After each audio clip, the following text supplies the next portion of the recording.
Boa tarde a todos. Obrigado pela presença. Vamos começar mais uma atividade da ABMed aqui na Feira Hospitalar 2022.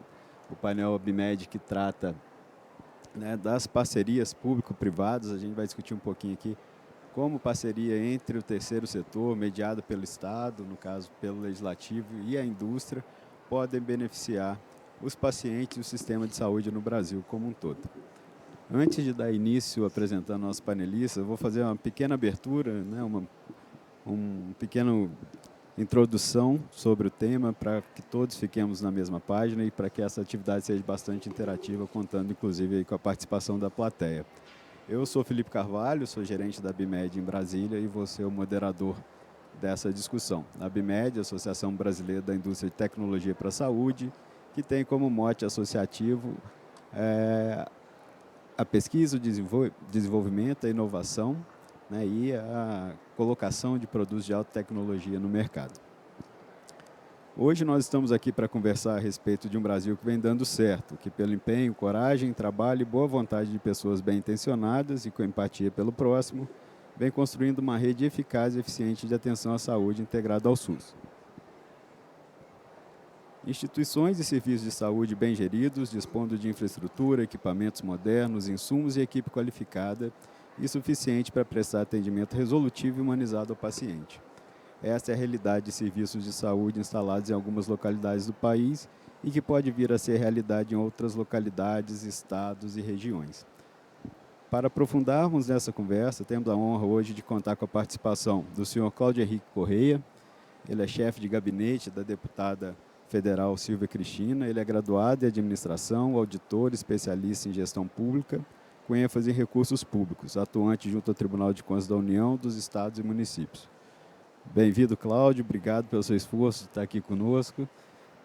Estará também conosco, contribuindo para esse debate, o senhor Guilherme Sanches, que é o gerente de inovação do Arena, o hub de inovação do Hospital de Amor de Barretos.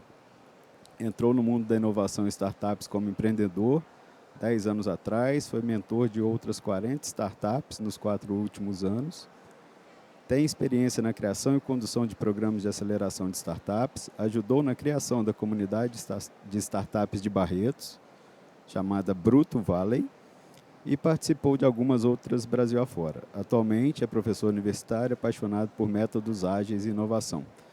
Guilherme, prazer conhecê-lo, nosso primeiro contato. Obrigado também por ter atendido ao nosso convite. E, por último, já me desculpei com ela, a indelicadeza de tê-la deixado por último na apresentação e também vai ser a última panelista, mas faz parte da lógica que a gente programou para essa atividade. Nós temos conosco a Lígia Pimentel, que é diretora de Relações Governamentais para a América Latina da Varia Medical Systems, hoje é uma empresa da Siemens Healthineers. A Lígia, ela é profissional de política pública com mais de 15 anos de experiência nas áreas de comércio exterior, saúde e diplomacia governamental. Formada em administração de empresas pela Universidade Dayton, bacharel em Direito pela Unip, pós-graduada em Economia e Relações Governamentais pela FGV. Além disso, é uma grande parceira da associação, a Varia, a Siemens são empresas associadas à ABMed e tem nos auxiliado em diversos fóruns lá, com toda a sua experiência, sua expertise. Muito bem-vinda, Lígia. E para começar o nosso bate-papo, vou convidar o Cláudio Henrique para falar um pouquinho para a gente aí das experiências que ele vem conduzindo ao lado da deputada Silvia Cristina para melhorar a saúde no nosso Brasil, melhorar o SUS, principalmente a atenção oncológica. Por gentileza, Cláudio. Obrigado, Felipe. É uma honra poder estar aqui nesse espaço, um espaço tão importante para divulgar um trabalho que a gente acredita que vai transformar o país com relação a um novo Plano Nacional do Câncer que está sendo desenhado e construído aqui para o Brasil. Queria agradecer ao Felipe, ao Guilherme, à Lígia, para que a gente possa fazer o melhor debate possível, e ao presidente Fernando, muito obrigado para a oportunidade de poder participar de uma forma tão aberta, de uma forma tão transparente para uma discussão com o Poder Legislativo. A gente tem uma pequena apresentação. O Poder Legislativo ele vem atuando, através da deputada Silvia Cristina, como relatora da Comissão Especial de Combate ao Câncer. Cláudio, fique à vontade se quiser usar o espaço. Deixa eu levantar aqui, fica mais.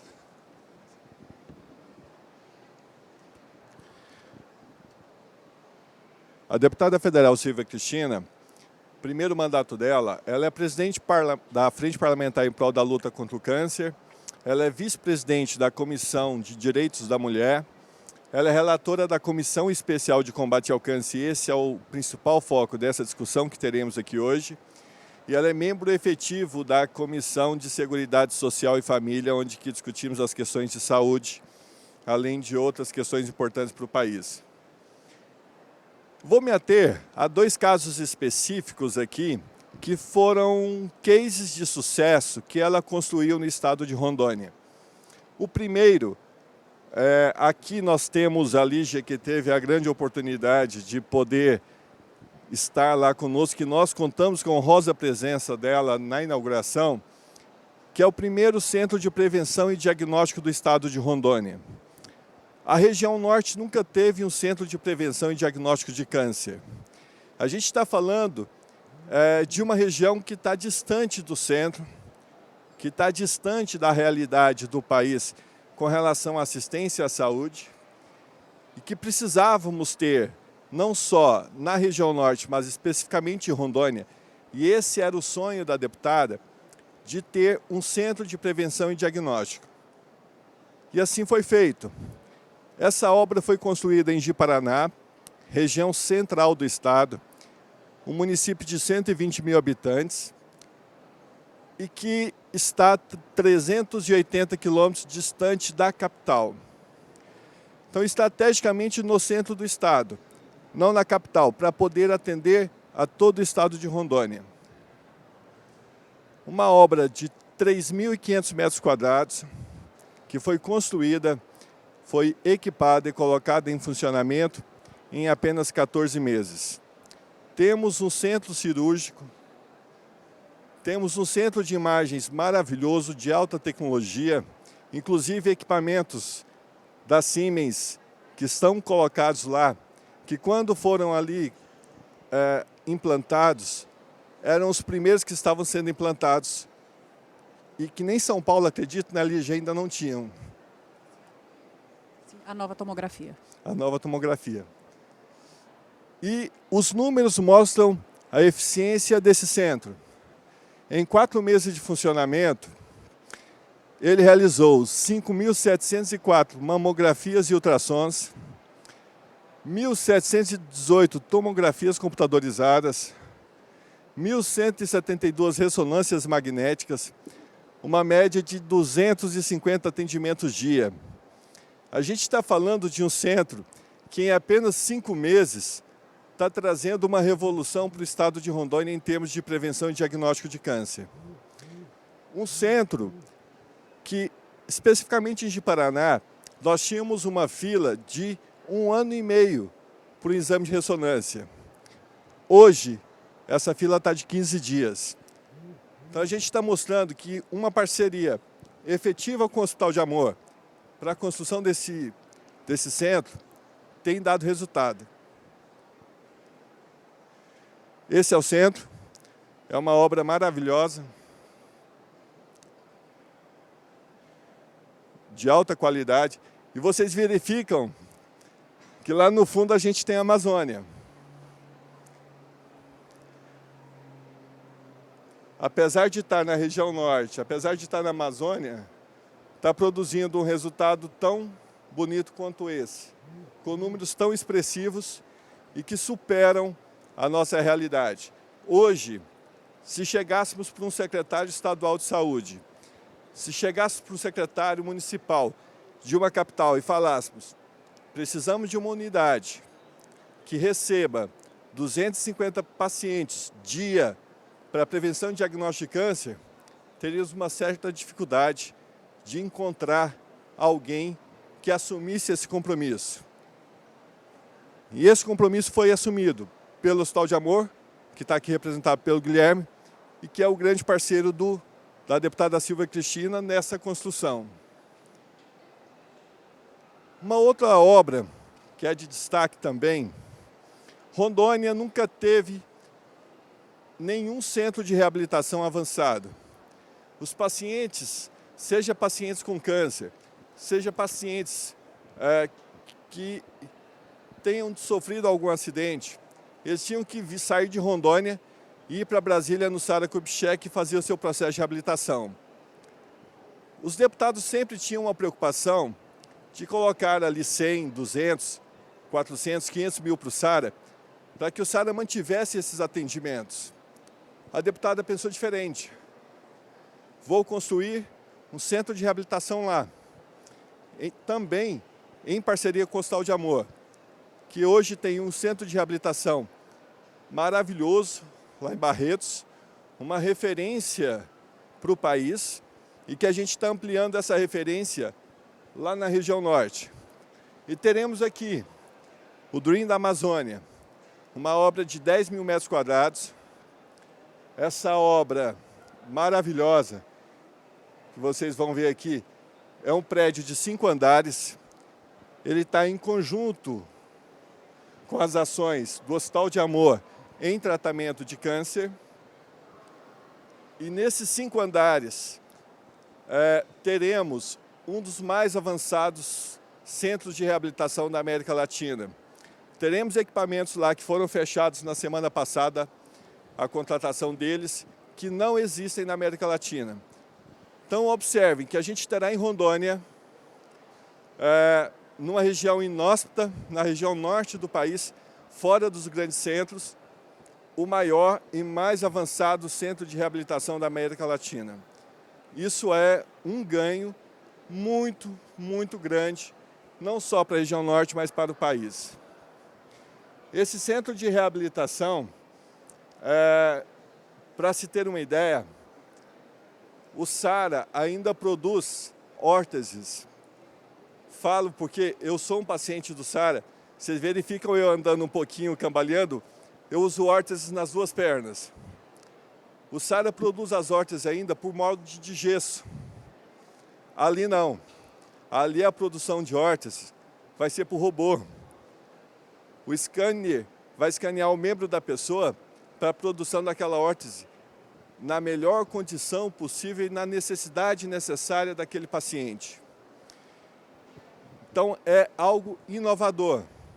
E a gente está falando que em Rondônia, com a construção do centro de reabilitação, terá a capacidade para o paciente com câncer de atender toda a sua jornada, desde a prevenção, o diagnóstico, o tratamento, a reabilitação e o acompanhamento. Algo inovador numa região totalmente inóspita, como já disse, totalmente longe do grande centro, mas que vai revolucionar e é um case de sucesso para o país. Com isso, a deputada quer demonstrar que é sim possível fazer, que é sim possível, dentro de um protocolo eficiente, de um protocolo de excelência, como o protocolo do Hospital de Amor, transformar a realidade do atendimento ao câncer no país, trazendo uma inovação tecnológica muito avançada, mas mais do que isso, trazendo o setor empresarial perto do poder público, que hoje está muito distante. E nós precisamos disso, nós precisamos que o setor empresarial possa estar junto com o poder público, contribuindo para uma evolução de gestão, uma evolução de conhecimento, uma evolução de controle.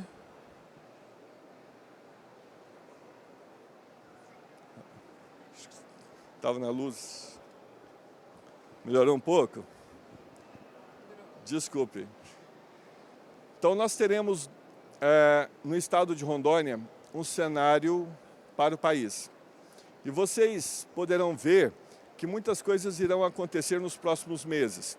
A deputada está trabalhando como relatora dessa Comissão Especial de Combate ao Câncer no novo Plano Nacional de Combate ao Câncer para o país. E esse novo plano, ele vai revolucionar, ele vai inovar o país com relação ao tratamento oncológico. E a gente vai contar com a participação, assim como já contamos, com uma Siemens, com uma Varian, com uma Pfizer, com uma Fresenius, trazer essas empresas para perto do Poder Legislativo e discutir ponto a ponto de uma verdadeira transformação para o país com relação a melhorar o atendimento de câncer em todo o país. Obrigado, Felipe. Essa é a primeira contribuição e vamos estar à disposição para qualquer questionamento. Eu que agradeço mais uma vez, Cláudio. Vou passar de bate-pronto para o Guilherme, que vai trazer para nós aqui algumas experiências lá do Hospital de Amor de Barreto, de interação com a indústria, interação com o ecossistema de inovação, com as startups, e demonstrar para nós como parcerias desse tipo geram valor, principalmente para o paciente, né, e para o nosso sistema de saúde. Por gentileza, Guilherme. Excelente. Felipe, obrigado. Vou ficar ali para não ficar de costa aqui para vocês também. Sou um pouco mais baixinho do que o Cláudio, mas não vou ficar na frente da luz ali também. E já sabe que é para cá. Pessoal, muito boa tarde a todos. Um prazer poder estar aqui compartilhando esse momento, essa experiência, não só aqui, né, com pessoas que... É o Brasil que dá certo, que faz acontecer, né? A gente falou disso aqui agora, mas também com tanta coisa legal que a gente discutiu aqui, em vários outros painéis, em vários outros momentos, falando sobre essa experiência, dessa junção da tecnologia, da inovação com a saúde para a melhoria da qualidade assistencial, de sobrevida de pacientes, de qualidade, né, que no final de tudo o que importa é quem está do outro lado, quem está na ponta, né? E eu vou tomar liberdade de começar do fim para o começo do nosso tema aqui, porque é mais o meu mundo falar de tecnologia, falar de inovação e como que a gente lá dentro do Hospital de Amor, com parceiros, né, dentro do poder público, dentro da iniciativa privada, tem feito essa lógica, essa roda, né, girar entre cooperação de desenvolvimento de projetos, produtos, serviços para a melhoria da assistência ao público que nós atendemos, né? Hoje estou como gerente de inovação do Centro de Inovação da Fundação Pio XII, no Hospital de Amor de Barretos, que é chamado Arena, né? Nós estamos dentro dessa rede, né, que hoje é formada por 7, né, unidades fixas de tratamento, 26 unidades de prevenção e as unidades de reabilitação, né, que nós temos com uma presença em 15 estados, graças a parcerias como essa que o Cláudio acabou de narrar, acabou de falar com a gente aqui agora, né? São mais de 2.560 municípios, né, que tem pelo menos um cidadão atendido dentro da rede do Hospital de Amor,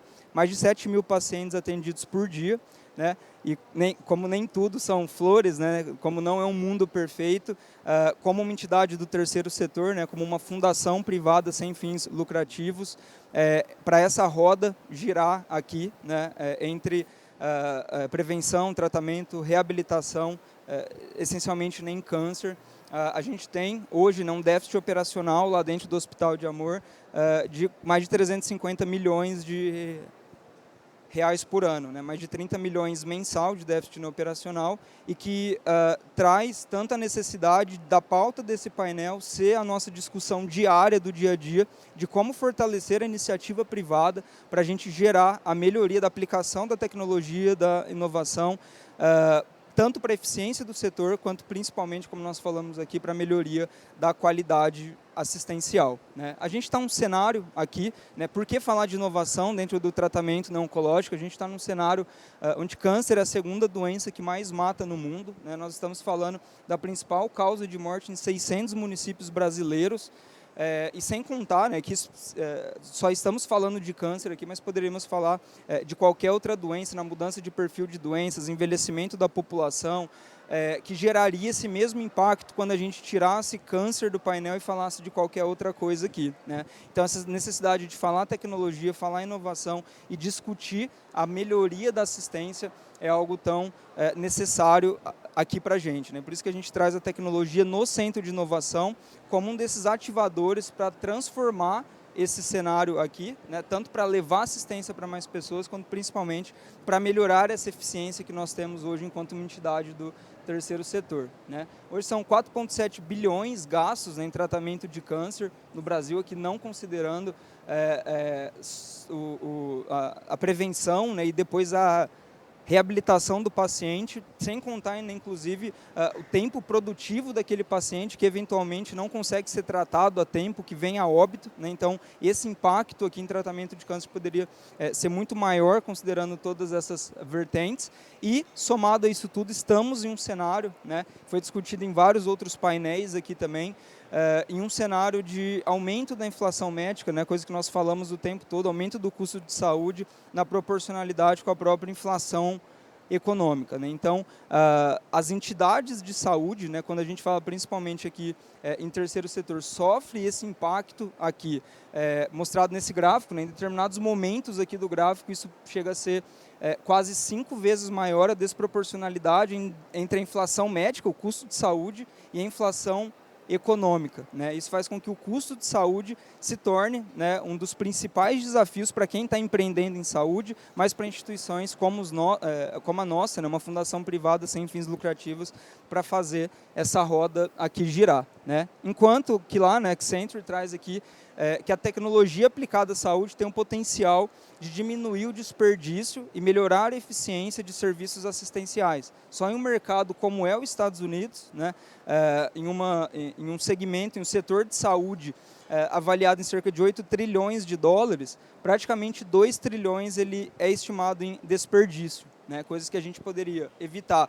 Consultas replicadas, drogas que não precisariam ser ministradas, né, essa dificuldade na interoperabilidade de dados, procedimentos duplicados, sendo que a tecnologia tem esse potencial de melhorar a assistência, mas principalmente melhorar a eficiência do serviço de saúde, né? É justamente por isso que dentro do Centro de Inovação, o que está no nosso vocabulário falando todos os dias, várias vezes por dia, é essa palavrinha aqui que a gente coloca no começo, que é o acesso, né? Que é levar acesso a informação, a educação e principalmente a prevenção aqui no campus. Por isso que parcerias como essa, que a gente habilita a levar o Hospital de Amor a outros centros, né, com parceiros que, assim como nós, acreditam no propósito de fazer isso, né, acontecer, se torna tão ativo, né, e faz com que o custo de uma doença que poderia ser diagnosticada no estágio 1 e 2 tenha custos de 60% a 80%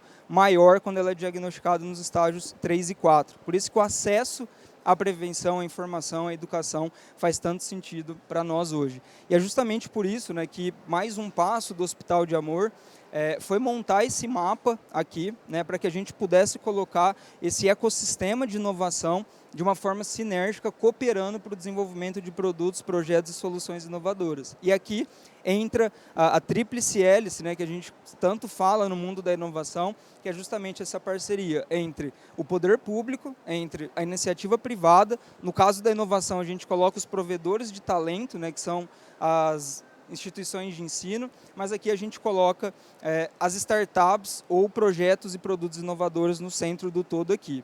Essa roda aqui, ela gira quando a gente consegue, dentro de um projeto, partindo de um desafio, colocar uma startup cooperando junto com uma grande empresa, levando essa tecnologia para um outro centro de inovação para resolver um problema da saúde pública. Porque, no nosso caso, esse impacto aqui gerado é justamente a consequência positiva na saúde pública. Nós temos hoje aqui um cenário com mais de 80 startups conectadas a esse nosso ecossistema de inovação.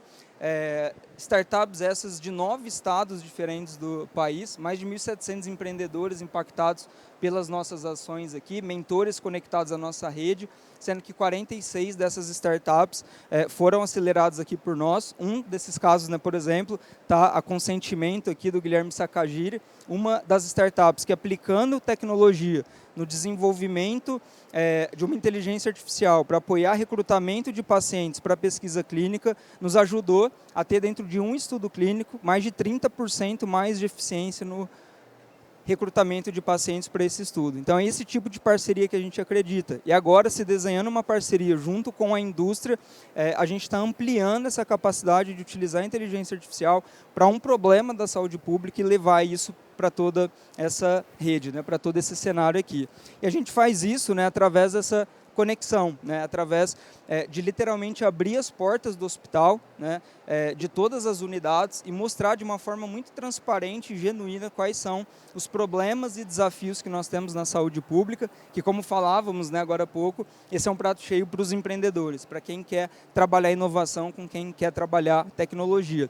Mas isso, né, aí tese nossa, né, Hospital de Amor, a gente fala que isso só acontece quando a gente consegue cooperar dentro dessa tríplice hélice. A inovação na tecnologia, no cenário que nós estamos trabalhando aqui, é a única forma de reverter esse jogo do do déficit operacional que eu falei. É nós sermos mais eficientes, é nós conseguirmos ser mais produtivos e conseguir fazer com que a tecnologia aplicada à saúde nos ajude a melhorar a qualidade assistencial, né, e fazer com que esse déficit operacional de hoje de mais de 350 milhões, né, possa ser revertido, mesmo nesse cenário que a gente vê de inflação médica, né, e dos custos da saúde naturalmente aumentando ao longo do tempo mesmo, né. É um prazer poder estar aqui. É uma apresentação breve aqui, mas só para mostrar o que nós estamos fazendo dentro dessa cooperação. Inclusive a Siemens e a Varian também são grandes parceiras do nosso centro de inovação. A Siemens acredita e entra nos nossos projetos junto com essas startups também.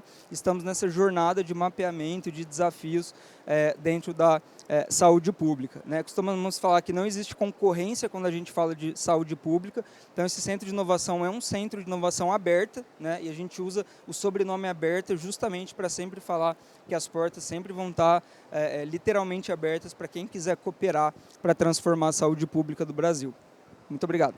Obrigado, Guilherme. Vou passar a palavra agora à Lígia Pimentel, que vai falar para nós na perspectiva da indústria, não necessariamente na perspectiva da companhia, mas certamente os exemplos não tem como fugir, né, Lígia? E são bons exemplos, né? Tem. Vamos trazer os bons exemplos. Bom, primeiramente, muito obrigada, Felipe, obrigada, Bimed.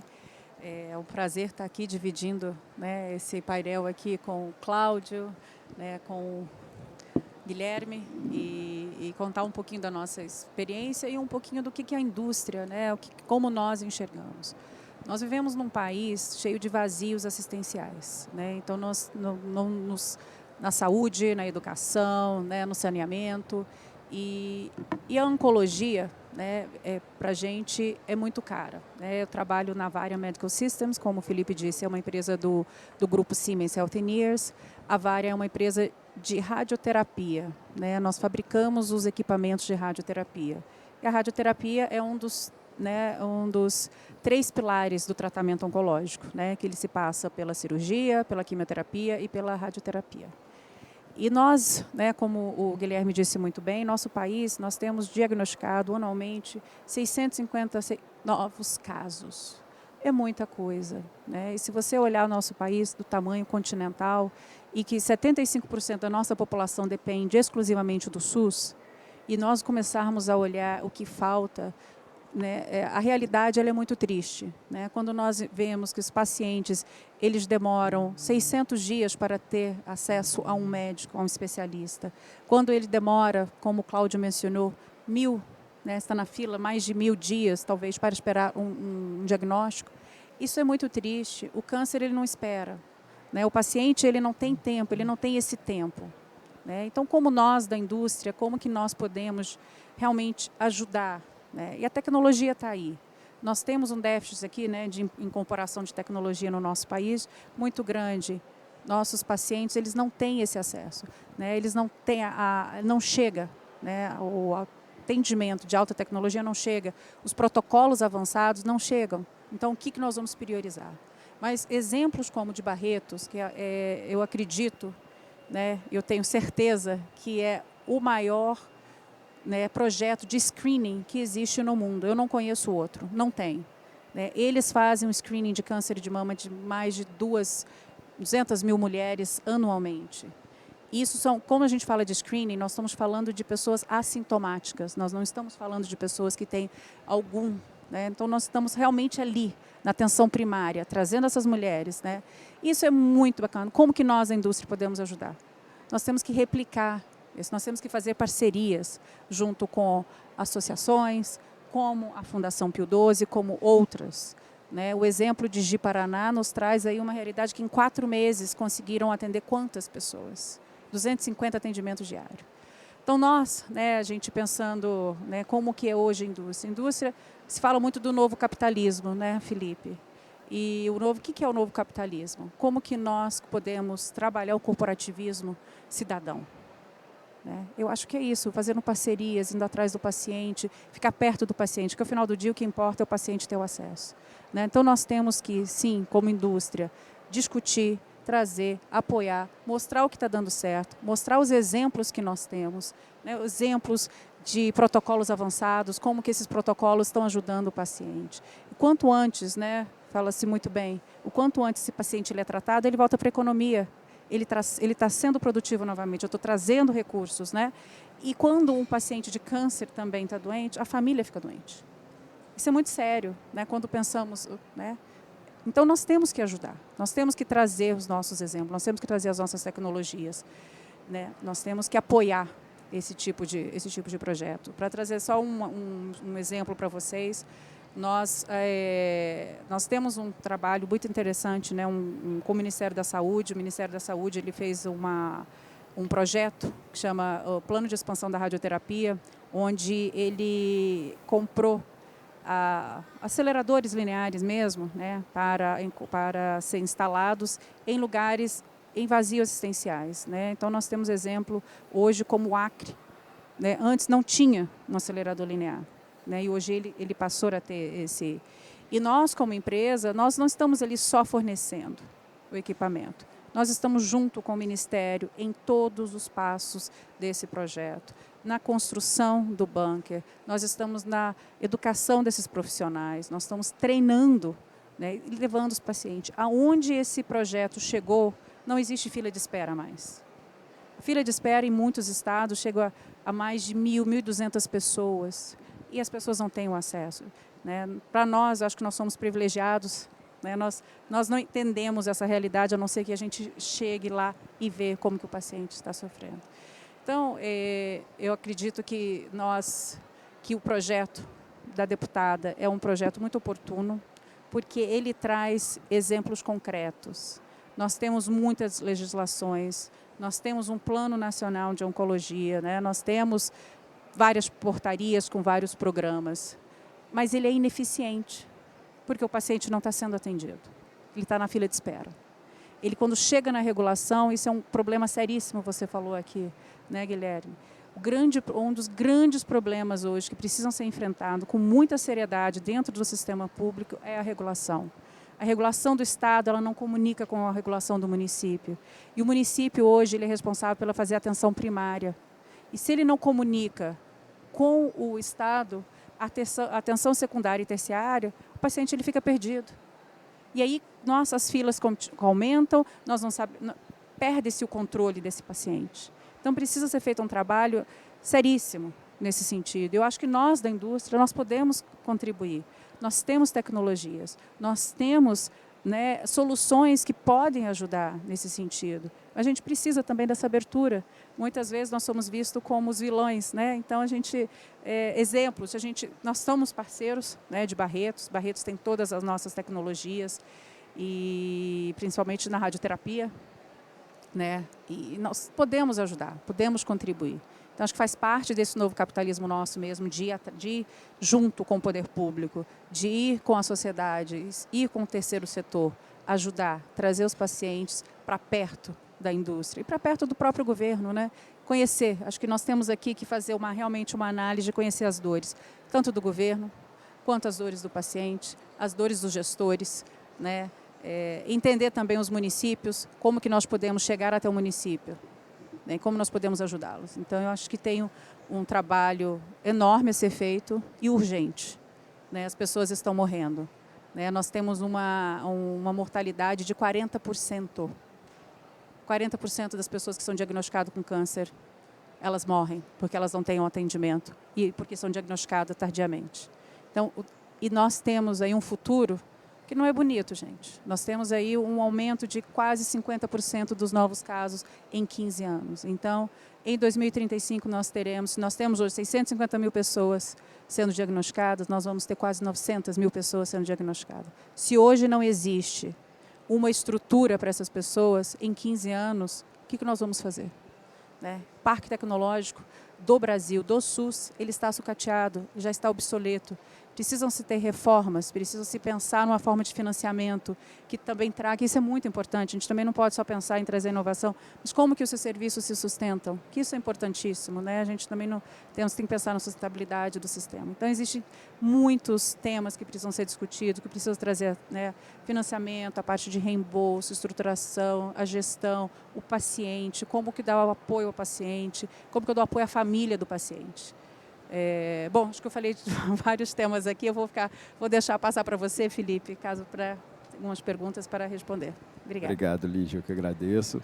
Nós temos a sessão agora de perguntas e respostas. A plateia está convidada a participar, interagir, contribuindo, encaminhando perguntas aos nossos panelistas. Eu vou tomar aqui a liberdade, enquanto moderador, de fazer a primeira pergunta à Lígia, justamente pegando esse finalzinho da sua fala, né? Nós precisamos promover esse contato, essa interação entre indústria, terceiro setor, Estado, até mesmo para desmistificar, quebrar esse dogma, esse estigma de que a indústria é o bicho-papão, é o vilão, só visa lucro. Nós podemos contribuir muito. Você citou o plano de expansão da terapia, onde não se vendia equipamento, se vendia a solução, né? E aí isso faz parte dessa interação Estado, indústria, e como dar essa solução para a população. Eu queria explorar a sua experiência enquanto gerente Latam, certamente conhece muito bem os países da região e possivelmente outras experiências fora do continente, para saber o que a gente pode, além dessa experiência, se existe alguma outra que a gente pode replicar aqui, algum caminho a ser seguido, até auxiliando aí na construção da política. Bom, a América Latina, né, nós temos países que são avançados e alguns países que estão realmente avançando. Né? Um país que eu posso trazer aqui como exemplo e que ele tem um plano efetivo é o Chile, que em 2019 ele lançou o Plano Nacional de Oncologia. E qual que é o diferencial desse plano dele? Ele traz a estratégia, ele fez um mapeamento de tudo que é necessário para melhorar a atenção oncológica no país. Então ele pegou, não estou comparando dimensões, né? Nós estamos falando de um país pequeno, mas a forma, o conceito que eles fizeram esse plano, ele é muito interessante. Então eles criaram um plano, criaram as demandas, viram o que é necessário fazer, eles criaram um fundo específico para a oncologia e eles colocaram, dentro desse plano, eles colocaram um cronograma. Então, se eu tenho necessidade de construir, vamos dizer, 20 unidades de atenção primária com atendimento, com screening para oncologia, eles colocaram um calendário em que até 2030 eles vão fazer e quantas unidades serão construídas naquele ano. Eles colocaram para a política pública que ela precisa, os protocolos de tratamento, as guias clínicas, elas precisam ser atualizadas a cada 2, 3 anos. Então, ou seja, eu estou sempre trazendo uma nova tecnologia, eu estou sempre trazendo a implementação da média e alta complexidade. Então, a média e alta complexidade ela também está prescrita. E, principalmente, o financiamento. Então, tem um fundo específico que vem uma parte do Tesouro, vem uma parte, né, dos impostos. Então, esse fundo está ali e ele está todos os anos. Eu sei que eu posso, a gestão pública, ela sabe que todos os anos ela pode contar com X valor para ser investido, não só na infraestrutura, mas também na capacitação dos profissionais, que isso é muito importante. É um outro fator, Felipe, que nós não podemos esquecer. Nós precisamos também apoiar os profissionais de saúde. Eles precisam ter acesso a esses treinamentos. Porque também nada adianta eu colocar uma tecnologia se ele não está capacitado. Não adianta eu também trazer um protocolo novo se eu também não dei um apoio clínico para que ele possa fazer. Então, o Chile é um programa que é muito bacana. Eles criaram também algo muito sensacional. Eles colocaram uma comissão de oncologia. Né? Dentro dessa comissão de oncologia, são eles que vão ditar. Eu tenho associações de pacientes, eu tenho a sociedade médica, eu tenho as universidades, eu tenho os ministérios da saúde, então eu consigo englobar os atores principais ali na discussão. Então a discussão traz a demanda dos pacientes, traz a história também da indústria, eles trazem também, né, as experiências clínicas, né, e a discussão. Então, existe uma discussão. Então, nada é implementado novo sem que não passe por essa comissão. E essa comissão ela tem a representatividade. E a cada 2 anos isso é renovado. Então, é um exemplo sensacional para que nós podemos implementar isso. Por que não? A Comissão hoje Nacional de Câncer, né? A subcomissão, ela pode sim virar uma Comissão Nacional de Oncologia, onde você tem atores diversos que participam e debatem com a transparência, né, e com a legitimidade necessária. Então, o Chile eu trago que é um caso excelente. Nós temos outros exemplos, mas são questões que são pontuais. né? São programas pontuais que é feito de screening, é um programa pontual, né, na parte de um tratamento, né? No Brasil, a gente consegue enxergar o câncer um pouco mais amplo, mas na maioria dos países eles trabalham com as incidências, maiores incidências e prevalências, né? Então, para cada país tem uma prevalência diferente, mas mama, próstata, colo uterino, que é muito grande na nossa região. Né? As mulheres são diagnosticadas, as mulheres não fazem preventivo. No Brasil, a gente já tem uma campanha até melhor. Fazer esse comentário, né? É um dos cânceres onde a gente pode atuar muito bem na prevenção. Né? Muito, muito, muito. E a palavra hoje, todos os países hoje nós estamos trabalhando, temos que trabalhar o diagnóstico precoce. Nós temos que trabalhar na atenção primária. Nós precisamos trazer a atenção primária como foco da discussão. Hoje já tem a média e alta complexidade, ela está funcionando, ela está indo devagar, mas ela está indo. Agora, a atenção primária não. A atenção primária ela precisa de muita educação, de muito treinamento, de muita campanha. Eu acho que, né, falando de associação médica, como que nós podemos trabalhar isso? Né, chamar essa atenção. Né? Vamos fazer os homens, próstata. Homem não faz preventivo. Né? Eu trago isso porque é difícil você falar, eu vou no médico fazer o preventivo. Não faz. Ele precisa. E o câncer de próstata, ele tem cura. Né? Câncer de mama tem cura. Né? Ainda mais o Guilherme, que você pode falar até com mais propriedade do que eu, né? Porque sendo detectado no estagiamento, né, 0 ou 1, né? E o custo? Você não conhece, né? O custo para o sistema de saúde? Você falou muito bem da inflação médica. A inflação médica é incontrolável. Se nós começarmos, né, e eu juro para você, eu tento entender essa lógica da diferença da nossa inflação, da inflação médica, enfim, não faz sentido, mas não faz sentido. Então, essa é uma discussão para um outro painel, né? dá muito pano para manga. Sim. Sim. Obrigado, Lígia. Eu gostaria de saber se temos alguma pergunta da plateia. Nosso presidente, Fernando Silveira. Oi, obrigado. Boa tarde a todos. Obrigado, Cláudio, Guilherme, Lígia, pela participação. Como eu sou um antigo jogador de tênis, eu não gosto de ver a bola quicando na minha frente. E essa questão da inflação médica é uma discussão extremamente relevante, eu diria que em qualquer discussão sobre saúde no Brasil. Né? Acho que o Guilherme trouxe um dado muito interessante, um dado americano, 20% em saúde é desperdício. Conhecendo o Brasil, eu diria que é 30% em desperdício. Então, se nós imaginarmos que 9% do PIB é destinado à saúde no Brasil, nós estamos falando de quase 3% do PIB em desperdício na área da saúde. E por que eu estou dizendo isso? Porque na hora que a gente tira esse efeito desperdício, o multiplicador 5 que o Guilherme trouxe, ele já cai bastante. E aí a gente tem que entender que tecnologia traz melhoria de produtividade, traz qualidade de vida, traz extensão de produção individual, aumenta o nível de consumo ao longo do tempo, mesmo considerando o envelhecimento da população. Mas isso não chega a ser um spoiler do que a ABMed está preparando sobre o assunto. Obrigado. E diminui esse desperdício, né? Você tem tecnologias mais efetivas, você tem menos retrabalho, né? Menos necessidade de trocar dispositivos, enfim. Bom, pois não, fique à vontade de complementar. Você falou na questão da repetição, do prejuízo, né, e da repetição.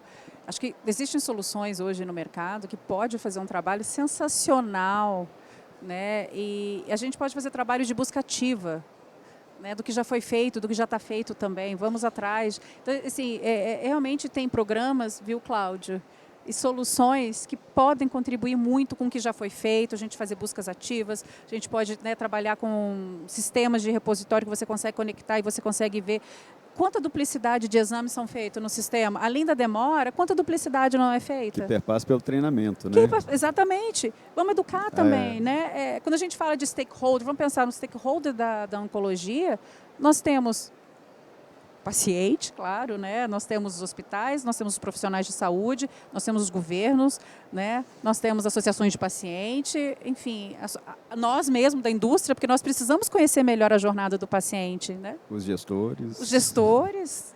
Então... Obrigado, Lígia.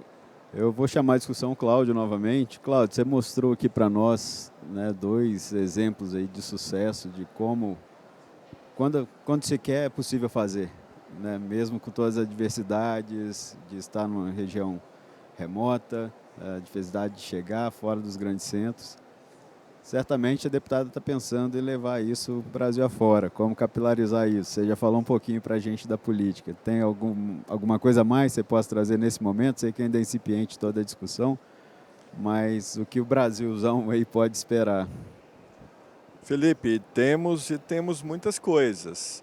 Primeiro, com relação à preocupação, não só da deputada, como o deputado Wellington e todos os integrantes da comissão, antes de você vir e falar, propor alguma mudança na legislação, propor alguma inovação, você precisa mostrar que é possível fazer. E essa foi uma das preocupações. Nós já pensamos o novo Plano Nacional de Câncer desde quando o Tribunal de Contas da União, lá atrás, fez uma auditoria falando da dificuldade do país com relação ao controle, com relação ao diagnóstico de câncer.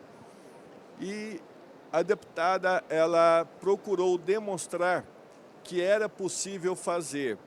Hoje a gente tem a oportunidade de utilizar um protocolo de eficiência, que é o protocolo do Hospital de Amor.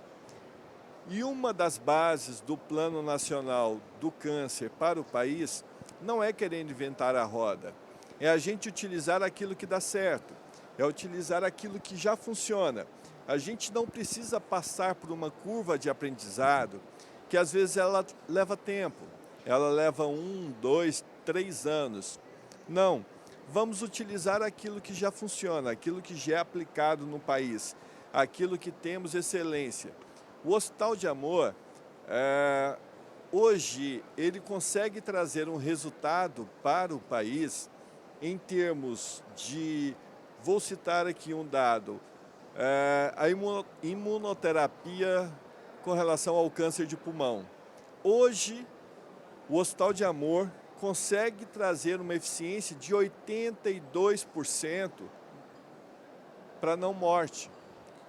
Se a gente tiver, isso comparado a outros centros de tratamento, se a gente tivesse nos Estados Unidos, 3% lá seria um cenário para estar numa revista científica, demonstrando essa eficiência. Aqui no país, a gente está falando que uma entidade consegue trazer um resultado de 82% e que isso não está sendo transferido para o país. Então, Felipe, o que a gente quer demonstrar através do Poder Legislativo é levar casos como esse, a oportunidade de você levar um protocolo que traz um resultado de 82% para não morte em um câncer de pulmão para outros centros.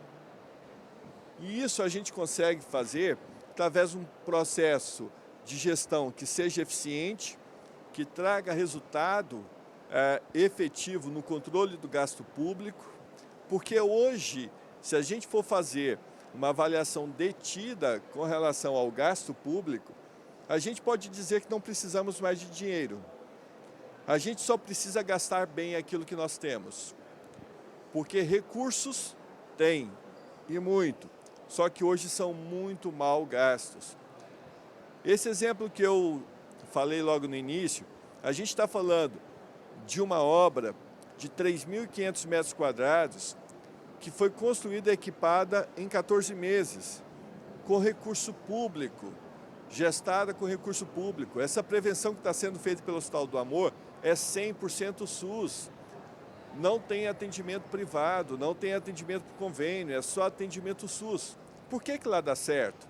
Porque em outros locais do país não podemos utilizar o mesmo protocolo, o mesmo procedimental, a mesma tecnologia e fazer com que a gente avance num diagnóstico, numa prevenção. Então temos muito a fazer, porém acreditamos que se unirmos as forças do Poder Legislativo em trazer uma nova legislação para o país. E quando a gente fala trazer uma nova legislação, hoje, o Plano Nacional do Câncer, ele está com base em uma portaria do Ministério da Saúde. Nós não temos uma lei federal que estabeleça uma regra com relação à política nacional do câncer. Isso vai mudar. Um dos objetivos é que esse ano a gente tenha uma lei estabelecendo regras e uma organização de um verdadeiro plano nacional de combate ao câncer no país. Porém, trazendo a expertise da indústria, que hoje está muito distante do poder público, do ponto de vista de contribuição, não só para uma inovação, mas hoje, se usarmos exemplos aqui simples, o poder executivo hoje, se a gente perguntar para ele qual que é o seu estoque de medicamentos, ele não tem. Se perguntar hoje qual é a necessidade, qual a demanda com relação a pacientes que vá utilizar um acelerador linear, ele não sabe dizer. A gente tem a lei do registro compulsório do paciente com câncer, e que é apenas uma lei. Ela não foi implementada. E o que a gente vai fazer é trazendo atores que são importantes para esse cenário, para fazer com que tudo isso que é muito bem desenvolvido seja aplicável, que nada seja inexequível. Como eu disse antes, nós não queremos inventar a roda. Hoje a gente tem muitos exemplos que a gente consegue colocar no mercado e fazer com que isso funcione. Um deles é a excelência do Hospital de Amor, e que nós utilizamos. E que hoje, como eu disse na apresentação, Rondônia passa a ter, acredito que fora de Barretos vai ser o único estado do país que vai ter toda a jornada do paciente com câncer sob o protocolo do Hospital de Amor. Isso é uma excelência em resultados. E os números, gente, 4 meses, você ter números tão altos com relação à prevenção e diagnóstico é um exemplo para o país. E a gente está falando de uma unidade que em tudo se gastou 32 milhões de reais, da construção até os mais avançados equipamentos, para colocar à disposição da população. A Lígia teve a oportunidade de estar conosco na inauguração, e ela pôde ver, no dia da inauguração, quando se cortou a fita e que abriu a porta, toda a equipe do Hospital de Amor estava uniformizada esperando o paciente para atender. Isso no dia da inauguração. Então não se inaugurou uma obra, não se inaugurou um equipamento, inaugurou-se um serviço já funcionando. Por isso que em tão pouco tempo temos resultados tão grandes. É isso, Felipe. Obrigado, Cláudio. Só para dar um testemunho da nossa experiência também de trabalhar, é impressionante, em 14 meses, a obra que foi realizada é uma obra, vocês podem ir, é um centro de primeiro mundo, todo equipado, os profissionais extremamente bem treinados. E eu posso falar, né, nós temos esse projeto com o Ministério da Saúde e as nossas obras é um bunker. E nós temos obra que podem demorar mais de 18 meses para construir um bunker. Então, é gestão. É gestão, é desburocratizar com controle. Né? E isso é possível de fazer. Isso são exemplos claros de como que eu acho que a sociedade com as empresas a gente podemos fazer muito mais, podemos revolucionar, se nos for dada a oportunidade. Obrigado, Lígia. Guilherme, dentro da nossa discussão aqui a gente coloca a tecnologia médica no centro, né, de como essas parcerias, tendo por base o uso da tecnologia médica, podem gerar resultados positivos para o paciente, para a sociedade, para o sistema, como já falamos aqui. Lá no Hospital de Amor de Barretos, o que guia a incorporação da tecnologia? Como vocês buscam, esses parceiros buscam conhecer novas tecnologias? Você que é o cara que é o cara da inovação, empreendedor. Como as empresas podem buscar o hospital para, em parceria, desenvolver seus produtos, melhorar, fazer os testes clínicos que você citou aqui? Legal, Felipe. Eu acho que como toda boa jornada, né, empreendedora, ela tem que começar com um bom problema, assim, né? Então, a gente tem uma experiência com N pitches, né, de startups que chegam para a gente lá o tempo todo, todos os dias, 5, 6, 2 startups vão lá apresentar soluções, e na grande maioria das vezes, né, soluções que ou acabam sendo mais do mesmo, né, ou com pouco fit com o problema real, com o diagnóstico real do problema, né. Tudo isso nasce, eu acho que é super pertinente essa pergunta, porque tudo isso precisa necessariamente nascer no diagnóstico correto do problema, como é na área da saúde que um bom médico faz, né, diagnosticar o problema antes de começar o tratamento. Diagnosticar o problema para nós, lá dentro do Hospital de Amor, foi a gente construir uma tese de inovação. Essa tese de inovação hoje está baseada em 5 pilares, que vai desde a pesquisa clínica, saúde digital, medical devices, diagnóstico inteligente, e o quinto, prevenção. Então, justamente como um pilar prevenção, a gente pluga essas startups ou esses projetos internos de inovação ou projetos em parceria com grandes empresas, corporates na indústria, dentro desses 5 pilares.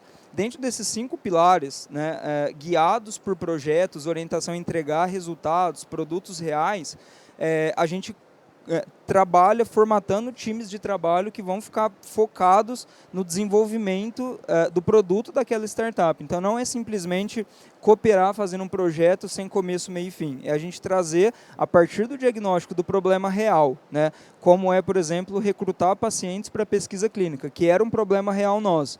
É a gente trazer uma inteligência artificial junto com uma startup, junto com a cooperação com a indústria dentro de um determinado estudo clínico, para falar, estamos sentados em cima de um banco de dados que não tem valor monetário. Assim, a gente não tem dimensão do que são os dados, né, que hoje Barretos, atendendo 7.000 pacientes por dia, tem em mãos. Vamos trazer uma startup com capacidade técnica, né, intelectual, que é esse caso da consentimento que eu falei, para poder, junto com a gente, minerar, desenvolver esses algoritmos para treinar a inteligência artificial, para resolver um problema real, né? Então, tudo tem que nascer dentro desses 5 pontos da tese. Esses 5 pontos da nossa tese de inovação, eles são abertos, eles são públicos, né? Então, toda startup, inclusive dentro do nosso site, né, lá do Arena, todo projeto, indústria, empresa que quiser cooperar em termos de desenvolvimento, de co-desenvolvimento de tecnologia, de cooperação para desenvolver um novo produto, serviço, né, inovador,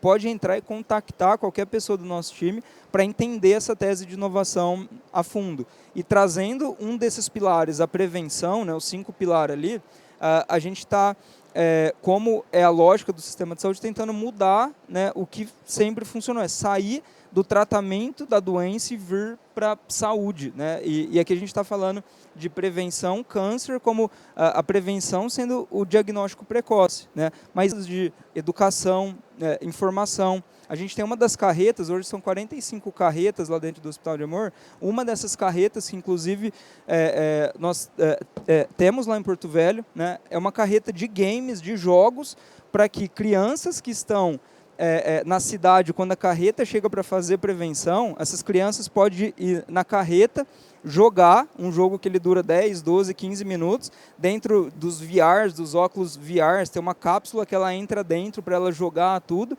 mas é um jogo que acaba, é um jogo de prevenção a um câncer que acaba.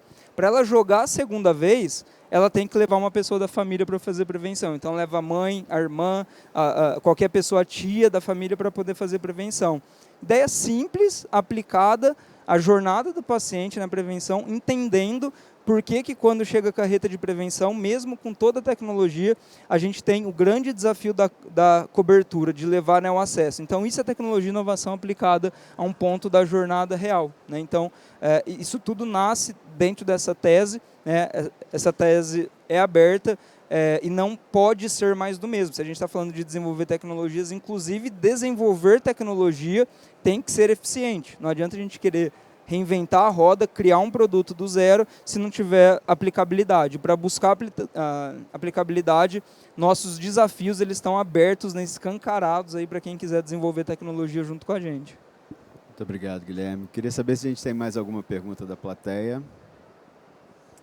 Temos uma pergunta aqui. Por favor, faça o microfone chegar até ela.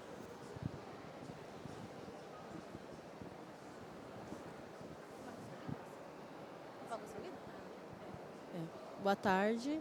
Meu nome é Camila, sou técnica de enfermagem e gostaria de saber se existe algum exame bem específico moderno para descobrir caso de câncer.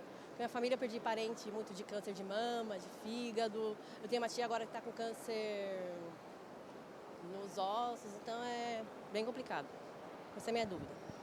Eu não sei se os nossos panelistas aqui poderiam lhe responder. É bastante específica a sua dúvida, mas certamente nós temos hoje já, né, diagnóstico baseado em genética que podem ser mais assertivos, com maior acurácia, mas certamente não é a competência dos nossos panelistas. Faltou um médico no painel aqui, né, Felipe? Guilherme. Mas a gente oncologista. tem soluções, assim, né? Muita gente começando a desenvolver projetos e produtos no pré-diagnóstico, né? Pré-diagnóstico mesmo, né? Utilizando, por exemplo, a própria termografia, né? Aplicado como uma solução não de diagnóstico, né? Mas de prevenção mesmo, para que possa gerar, né, um aumento na cobertura. E em prevenção propriamente dito, aí é um outro mundo de genômica, molecular, muita coisa acontecendo nesse meio. Mas especificamente não vou tecnicamente responder, tá? Mas acho que vai nessa linha mesmo, né? Testes genéticos e vão te dar, apontar as possibilidades aí de algum desenvolvimento. Mais alguém? Boa tarde, meu nome é Jane. Parabéns pelo painel, bem explicativo. E eu gostaria de saber qual a expectativa que se tem, porque, para minha cabeça, existe um paradoxo. Se a gente trabalha com a educação, falta prevenção, né? A gente trabalha muito com a educação, se a gente tomar esse caminho que eu acho necessário, como os senhores falaram, mas também existe o desafio de não se ter a oferta, né, para essa demanda dos educados. Quais seriam as expectativas para esse impasse? Jane, primeiro, boa tarde. Obrigado pela pergunta. A gente, de pronto, poderia dizer que no país, como política pública, a prevenção não existe. Ela, hoje, pode dizer que ela é nula. De forma pontual, ela é realizada no país. Nós temos um grande desafio, que é tentar criar um processo, um procedimento que permita que, através de cenários hoje realizáveis, execuíveis, possamos sim trazer como uma política pública necessária a prevenção. Para se ter uma ideia, a gente vai um pouco mais além. Hoje, a única entidade no país que tem a preocupação de trazer um processo de reabilitação para uma pessoa com câncer é o Hospital de Amor. Ninguém tem a preocupação em trazer uma reabilitação que é necessária para uma pessoa com câncer. Tanto é que isso não existe como uma política pública. A prevenção, que é a sua pergunta base, como eu disse, ela não existe. Isso é necessário, isso está sendo escrito. Nós temos uma timeline de até novembro, a Comissão Especial de Combate ao Câncer vai trazer isso como uma política pública para o país e que, principalmente, seja execuível, que realmente saia do papel e que aquilo que eu disse, com exemplos claros, como o Hospital de Amor, a gente possa levar para o país inteiro. Um dos pontos, aí eu já até antecipo, é construir 27 centros de prevenção e diagnóstico, assim como o Digi Paraná, que a gente está provando que funciona no país. Isso seria algo já imediato para acontecer no país e tentar mudar essa realidade que nós temos hoje. Excelente. Só complementando, Cláudio, exatamente na linha, né? Eu acho que dados e fatos comprovam mais do que qualquer atividade de futurologismo, né, que a gente fale.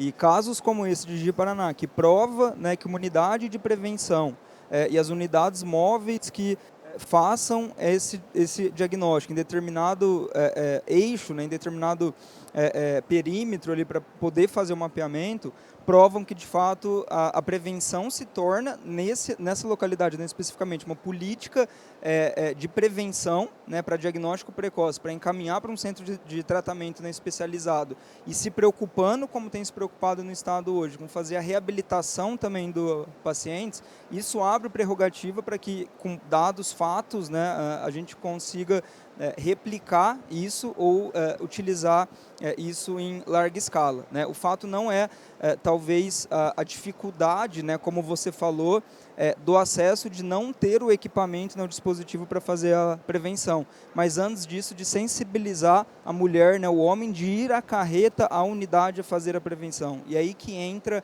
esse papel do pré-diagnóstico, que é levar acesso à informação, educação, né? E é o trabalho que, inclusive, nós temos lá em Barretos, né?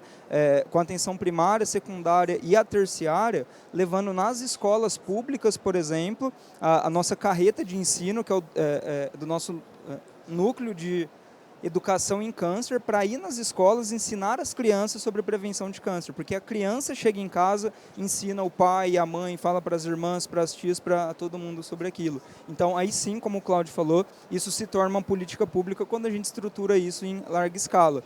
E mais do que isso, um ponto, né, que a gente acabou falando um pouco aqui foi sobre o profissionalismo do uso de dados. Eu falei que contra dados e fatos não tem justificativa, né? Nós ainda temos uma jornada ainda muito grande aqui de profissionalizar esses dados de uso em saúde também aqui no Brasil, para fazer com que isso se torne estrutura para tomada de decisão em um nível mais estratégico do que nós estamos fazendo hoje ainda. Só para complementar rapidinho, eu acho que o ativismo da sociedade também é fundamental, né? Eu acho que a sociedade tendo essa clareza e esse entendimento, essa consciência que ela necessita, ela fazendo o pedido junto ao gestor, é de grande importância também. Acho que de nossa parte, né, acho que ter uma legislação definida é muito importante, mas tendo também esse ativismo da sociedade, dessa necessidade, complementa, sabe, a boa vontade política de realização. Então, acho que é isso. Obrigado. Lígia, por gentileza, vou pedir para continuar a fala e fazer as suas considerações finais. Felizmente, estamos chegando próximo ao fim da nossa atividade e agora sim, por gentileza. Primeiramente, eu quero agradecer a oportunidade de estar falando um pouquinho. É um assunto que, para mim, é muito caro.